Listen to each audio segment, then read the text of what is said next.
ভাই মেসেঞ্জারে কিন্তু একটা অসাধারণ ফিচার যুক্ত হয়েছে। আপনি যদি এই ভিডিওটা না দেখেন তো আপনি মেসেঞ্জারের একটা গুরুত্বপূর্ণ সেটিং সম্পর্কে কখনোই জানতে পারবেন না। তো আপনারা যখন মেসেঞ্জারে অ্যাক্টিভ থাকেন তখন দেখেন যে এখানে একটা গ্রিন চিহ্ন উঠে থাকে। আপনি যদি মনে করেন যে অ্যাক্টিভ স্ট্যাটাসের এই চিহ্নটা আপনি বিভিন্ন প্রকার দিতে চান তাহলে কিন্তু আপনি সেটাও দিতে পারবেন। তো আপনার অ্যাক্টিভ স্ট্যাটাসের এই চিহ্নটা আপনি কিভাবে বিভিন্ন রঙের দিবেন আজকে ভিডিওতে আমি সেটাই দেখাবো।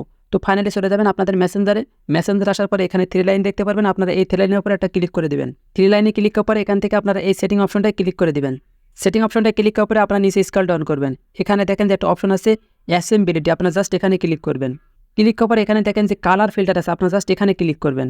এখানে দেখেন যে মেসেঞ্জার আপনাকে ডিফল্ট কালার ছাড়াও আরও 3টা কালার এখানে কিন্তু অ্যাড করেছে। আপনি চাইলে কিন্তু এই 3টা কালার আপনি ব্যবহার করতে পারেন। তো আপনি যদি মনে করেন যে এই কালারটা আপনি চেঞ্জ করবেন তো আপনি এখান থেকে এই ব্লু অ্যান্ড ইয়েলো এটা সিলেক্ট করতে পারেন। এটা সিলেক্ট করে দেখেন যে এখানে কালার কিন্তু পরিবর্তন হয়ে গেছে।